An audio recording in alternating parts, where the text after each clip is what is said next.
tanghali po. Nagputo tayo ng pansit gisado. Ayan po natin yung tanghali. Hindi natin ng patis.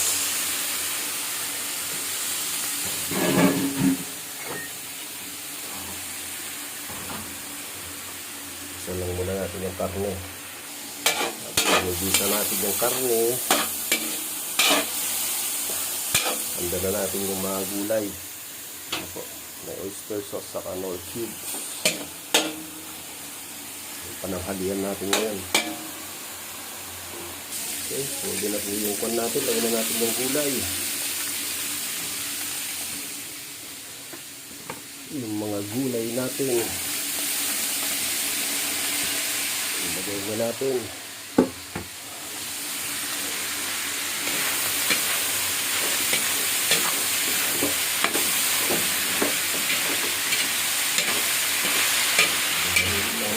Okay.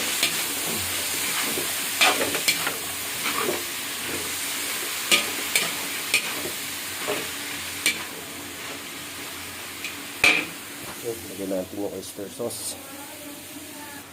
Okay. Pwede na ito. Hangulin lang natin konti. Tapos lagyan natin sabaw. Pwede na yan. Pakuloy na lang natin muna yung tubig. Lagyan natin ng Knorr cubes. Palasa.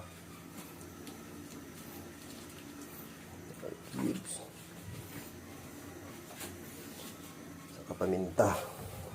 Paminta. Hintayin na lang natin kumulo.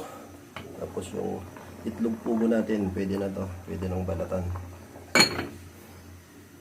Pwede na lang natin kumulo yan, mga kaibigan. Saka natin lagay yung pansit. Okay.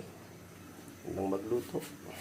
Yan, kumukulo na. Pwede na natin lagay yung pansit natin. Alright. Tapos yung pansit natin. Okay, pwede na natin ilagay yung gulay. Okay. Ang gulay natin.